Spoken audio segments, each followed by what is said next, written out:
முடியாத விலங்குகள் எல்லாமே பிரச்சனை சால்வ் பண்ணிட்டு இருக்கு. இப்போ பேசி அதுக்கு என்ன தேவையோ அதுக்கு ஏற்றது மாதிரி நகர்ந்து போயிடுது, அங்க போய் வாழ்ந்து. இல்ல அந்த இடத்துல தண்ணி இல்லைன்னு சொன்னா இன்னொரு இடத்துக்கு வந்துருது. எல்லாமே ஃபிட்னஸ், சர்வைவல் ஆஃப் ஃபிட்னஸ். அரசியல் பாருங்க, அவங்களுக்கு யார் கூட்டணி தேவையோ அவங்கள வச்சு ஃபிட்னஸ் பண்ணிட்டு கூட்டணி வச்சு போயிட்டு இருக்காங்க, அவங்களுக்கு வெற்றி. அதே மாதிரி ஆசிரியர்களுக்கு வெற்றி நிச்சயமா தேவை. மாணவர்களை மட்டும் உருவாக்கிட்டு அவங்கள மேல தூக்கி விட்டுட்டு போனல, மாணவர்களால் உருவாக்கப்படுகின்ற ஆசிரியர்களும் நல்லா இருக்கணும். இன்னைக்கு சொல்றாங்க, எல்லாமே சொல்றோம், நம்ம மாற்று கருத்தே இல்லை. ஸ்டாலினோட ஆட்சி ஆசிரியர்களுக்கான ஆட்சி, கலைஞரோட ஆட்சி ஆசிரியர்களுக்கான ஆட்சி, மாற்று கருத்து இல்லை.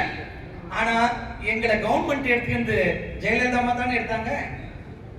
அவங்க என்று கூட நாங்க போற்றப்படவில்லை. இதுல கட்சி, இதுல என்ன சொல்றது, வேறுபாடுகளே கிடையாது. ஆசிரியர் என்பவன் கட்சிக்கு அப்பாற்பட்டவர்கள், பேராசிரியர்கள், ஊழியர் என்பவர்கள் கட்சிக்கு அப்பாற்பட்டவர்கள். நாங்க இருக்கலாம், கட்சி சார்ந்தவர்களா இருக்கலாம்.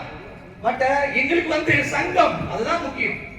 இதுல எல்லாருமே ஒன்றிணைந்து இன்னைக்கு ஜாக் என்ற ஒரு அமைப்புல உண்மையிலே ரொம்ப தேங்க்ஸ் சொல்லணும். நம்மளுடைய ஜாக் கூட்டம் உருவாக்கிய Ravi sir, Balu sir, Selvaraj sir, அதுக்கு முன்னாடி இருந்த Mathiyazhagan sir, Udhayathangan sir, John Christine sir, இவங்க எல்லாருமே எவ்வளவு இதை ஒருங்கிணைச்சு திரும்ப கொண்டு அற்புதமா நம்ம கையில கொடுத்திருக்காங்க. இங்க இருக்கக்கூடிய ஊழியர்களும் மற்ற நண்பர்களும் தயவு செய்து இந்த சீட்டை ஃபில் பண்ணுங்க. ரொம்ப மன வருத்தமா இருக்கு. ஏன்னு சொன்னா சில பேர் ஏசி போட்டு உள்ள உட்காந்துக்கிறதுக்கும், சில பேர் மரத்தடியில போய் உட்காந்து கொஞ்ச நேரம் உட்காரலாம், தப்பு கிடையாது. இதை கூட நான் அந்த காரிடார்ல உட்காந்துருந்தோம், தப்பு இல்லை, உட்காரலாம். ஆனா யாருக்காக போராடுறாங்க, யாருக்காக இந்த இடத்துல உட்காந்துருக்காங்கிறது ரொம்ப முக்கியம். ஒரு நிமிஷம் கூட இங்க உட்காருவாங்க, அவ்வளவு டெம்பரேச்சர் இருக்கு, வெயில் இருக்கு.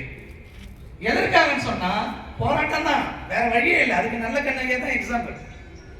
எடுத்து படிச்சு பாருங்க, உங்களுக்கு தெரியும். நிறைய பேருக்கு நிறைய விஷயங்கள்ல ரொம்ப நல்லாவே நீங்க அதை உற்று நோக்குனா தெரியும்.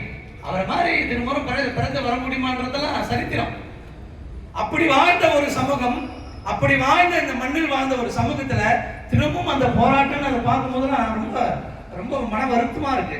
அதுவும் அண்ணாமலை பல்கலைக்கழகம் 2012க்கு அப்புறம் அரசுடைமை ஆக்கப்பட்டு கோரிக்கைகள் எல்லாம் நிறைவேற்றப்பட்டதான்னு சொல்லி பார்க்கணும், இன்னுமே அப்படியே நிக்குது. அப்போ இன்பிட்வீன்ல என்ன மாற்றங்களை நம்ம கண்டிருக்கிறோம்? என்ன மாதிரி பர்மனெண்ட் ஆயிருக்காங்களா, இல்ல என்ன மாதிரியுடைய வாழ்வாதாரம் சரியா இருக்கா? போன மீட்டிங் கூட நான் பேசினேன், அதுல சில வருத்தங்களும் ஏன் அவங்க பணம் பரவாயில்ல, என்னோட கருத்து ஐயாது அப்படின்னு. ஏன் சொன்னா எதுவுமே கோரிக்கையானது இது வரைக்கும் சரியாக அப்படின்னு இருக்கும்போது ஊழியர்கள் அனைவரும் இங்க இருக்கணுமா வேண்டாமா? அப்போ யாரோ ஒருத்தர் ஒரு 4 பேர் போராடுவான், 4 பேர் நமக்கு பாக்கெட்ல பணம் வந்தா போதும். ஐயா, பணம் என்பது முக்கியம் தான், அதுவே வாழ்க்கை கிடையாது. அதுக்கு எக்ஸாம்பிள் தான் நல்லகண்ண ஐயா. அவர் நினைச்சிருந்தா எவ்வளவு சம்பாதிச்சிருக்கலாம், இன்னைக்கு கோட்டீஸ்வரம் வாங்கியிருக்கலாம், 4 பங்களாக்கள் வாங்கி குவிச்சிருக்கலாம். அப்போ என்ன தெரியுதுன்னு சொன்னா மனிதனுக்கு தேவை பணம் கிடையாது, பணம் தேவைதான், பணம் மட்டுமே வாழ்க்கை கிடையாது. இதெல்லாம் நம்ம தான் அறிவார்ந்த சமூகங்கள் நம்ம தான் எக்ஸாம்பிளா எடுத்துக்கணும். இன்னைக்கு 4 பேர் போராடுறாங்க, உட்கார முடியல, அந்த இடத்துல உட்கார முடியல, அவ்வளோ ஹீட்டா இருக்கு.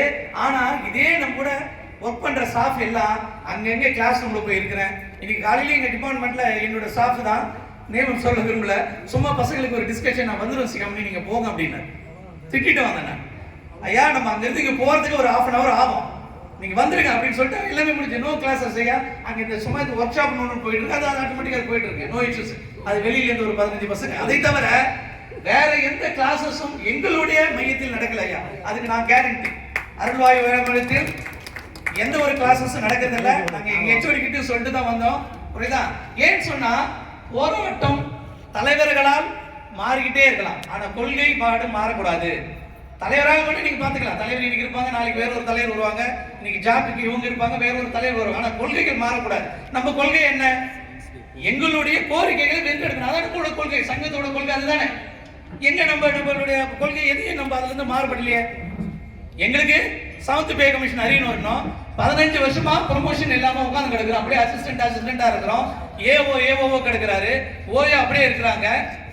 இவங்க எல்லாம் என்ன மாற்றம் வந்துச்சு? 12 வருஷமா கிடையாது.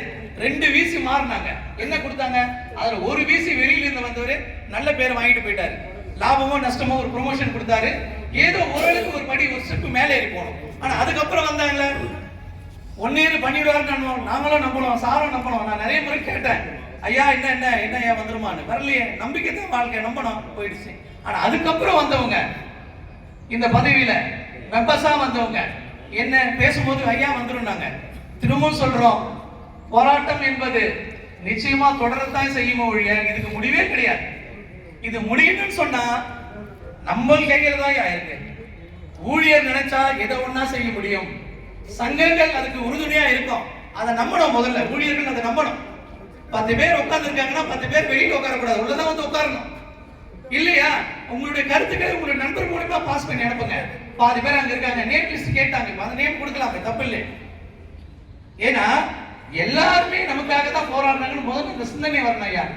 அதே மாதிரி நம்ம ஐயா முன்னாடி சொல்லும் போது சொன்னாங்க, அவங்க படிச்சு வந்தது எப்படி பாருங்க. இன்னைக்கு எல்லாருக்கும் பிபி இருக்கு ஐயா, எல்லாருக்கும் சுகர் இருக்கு. நானும் கண்ட்ரோல் பண்ணி பார்த்தேன். சரி, ஓவரா அதிகமா சவுண்ட் வரதுனால நமக்கு வந்து பிபி இருக்காதுன்ட்டு நேற்று போன வாரம் போய் செக் பண்ணேன். மேலே இருக்கிறார் பாலசுப்ரமணியன் சார் சொல்லிட்டு, நீங்க என்ன ஒர்க் பண்றீங்க அப்படின்னா, ஒன்னும் இல்லையா ஆராய்ச்சி பண்ணிட்டு இருக்கேன், கிளாஸ் எடுக்கிறேன் அப்படின்ட்டு. கிளாஸஸ் எடுத்து டீச்சரா இருக்கிறேன். இல்ல 156 இருக்கு, தயவுசெய்து கொஞ்சம் மாத்திரை ஆரம்பிங்க அப்படின்னா. எனக்கு ஆச்சரியம். எந்த சரி சரி அப்படின்னு பார்த்தா இது எதை நோக்கி போகுதுன்னு சொன்னா, ஆசிரியர்கள் ஒரு செம்மையான இடத்துல இருந்து ஒரு சமூகத்தை உருவாக்குற ஒரு இடத்துல இருக்கிறோம். ஆனா எத்தனை ஒரு மன உளைச்சல் வந்து உட்கார்ந்து ஐயா. இதை விட ஒரு கடுமையான ஒரு மன உளைச்சல் வேற எந்த ஃபீல்டிலாவது வருமா? ஏன் ஐஏஎஸ் என்ன எனக்கு ஒன்றும் புரியல. அந்த ஐஏஎஸ் ஆபீசர்கள் படிச்ச அதே பள்ளிகளில் தான் நாங்களும் படிச்சோம். அப்ப உங்களுக்கு மட்டும் வந்து எல்லா சலுகையும் வாங்கிடணும், உங்களுக்கு மட்டும் எல்லா ப்ரமோஷனும் கிடைச்சிடணும். ஏன் ஒரு நாள் ஒரு டிஏ வாங்காம இருக்கும் பார்க்கும் ஐஏஎஸ் ஆபீசருங்க. இதே சங்கர் ஐயா வரும்போது இங்க மீட்டிங் நடக்கும்போது எவாலுவேட் பண்ணாங்க. எவாலுவேட் பண்ணும்போது அவங்க என்ன தெரியுமா வார்த்தை சொன்னாங்க? அது சில பேர்லாம் இருப்பீங்க அந்த மீட்டிங்ல, நானும் உட்கார்ந்துருந்தேன். அப்போ அவர் சொன்னாரு, நீங்க அண்ணாமலை பல்கலைக்கழகம் என்பது பாரம்பரிய பல்கலைக்கழகம், உங்களை பத்தி நீங்களே எங்க குற்றம் சாட்டுறீங்க, குற்றம் சாட்டிக்காதீங்க அப்படின்னு சொன்னாரு. அப்புறம் தான் சொன்னாங்க, ஐயா நாங்க குற்றமே சொல்லல ஐயா, எங்க பல்கலைக்கழகத்தை நாங்க எப்படி குற்றம் சொல்லுவோம், அதுல இருக்கிற சில அதிகாரிகள் பண்ற தவறுகளை சுட்டி காட்டுறோம். ஐயா அப்படி பண்ணாதீங்க, அந்த சேர் என்பது நிரந்தரம் கிடையாது, வேற யாருன்னா கூட அங்க உட்காருவாங்க. அப்ப உட்காரும் போது ஏன் மாறி போறீங்க? அதுதான் உங்ககிட்ட வந்து திருச்சி அவங்க சொல்றாங்க. எப்படி சொல்லிடுறாங்க, ஊழியர் எல்லாம் ஒரு சாரா போயிட்டு மேனேஜ்மெண்ட் திட்டுறாங்க. மேனேஜ்மெண்ட் நம்ம ஏன் திட்ட போறோம்? எல்லாம் நண்பர்கள் தானே, அவர் கூட கை கோத்து நாங்க டிராவல் பண்ணவங்க தானே. இன்னைக்கு நீங்க சீட்ல உட்கார்ந்தா எப்படி நீங்க நண்பர் எதிரியா மாற முடியாது? நண்பன் நண்பன் தான். ரஜினிகாந்த் சொல்ல பாருங்க, ஒரு உற்ற நண்பன் வந்து எந்த சூழ்நிலை மாற மாட்டாங்க. அப்போ நண்பனா இருக்குதான் இந்த கோரிக்கை கேட்கிறேன் ஐயா. இன்னைக்கு உட்கார்ந்து இருக்கிற பதவியிலும் சரி, மற்ற அதிகாரிகளும் சரி, தயவு கூர்ந்து எங்களுடைய 15 அம்ச கோரிக்கைகளை தயவு கூர்ந்து அதை சரி செய்து வருகின்ற காலங்களுக்குள் அதை நிவர்த்தி பண்ணீங்கன்னு சொன்னா உண்மையிலே உங்களுக்கு என்றென்றும் இந்த அண்ணாமலை பல்கலைக்கழகத்துக்கு பின்னால் வந்துகிட்டே இருக்கும். இன்னைக்கு கூட பாருங்க, ஜெயலலிதா அம்மா இல்ல, ஆனா இன்னைக்கு எங்க வார்த்தைகள் நம்ம சொல்லிட்டே இருக்கோம் பாருங்க. அவ்வளவு இரண்டுபாடுகள் இருந்தும் அவங்க இன்னைக்கு அரசுடைமை ஆக்குறாங்க. இதே ஐயாக்கு நாங்க கேட்கிறோம், ஸ்டாலின் ஐயா கேட்கிறோம். ஸ்டாலின் ஐயாக்காக நாங்கெல்லாம் வந்து மைக் பிடிச்சி ஓட்டு கேட்டால், சேப்பாக்கம் தொகுதியில நானு கலைஞருக்காக ஓட்டு கேட்டால், திரும்ப அதே சொல்றேன், திராவிட மாடல் ஆட்சி என்பது மக்களுக்கான ஆட்சி தானே. தயவு கூர்ந்து எங்களுடைய கோரிக்கைகளை நிறைவேற்றுகள் என்று தாழ்மையுடன் கேட்டு இந்த வாய்ப்பை கொடுத்த எங்களுடைய சங்கத்தினுடைய தலைவர்களுக்கும் மற்றவர்களுக்கும் நன்றி கூறி விடைபெறுகிறேன். நன்றி, வணக்கம். தேசியமணி எங்க சங்கத்துல வந்து ஒரு முன்னோடி இருந்தாலும் வந்து அந்த சங்கம்னு சொல்லாம ஜாக் கூட்டமைப்புன்னு சொல்றாரு. அம்பேத்கர் ஆசிரியர் சங்கத்துல ஒரு முன்னோடியான ஒரு தலைவர் அவரு. நீ வந்து அப்ப என்ன செஞ்சிருக்க, அங்க நிறைய மீனை பொறிச்சு துண்டுருக்க.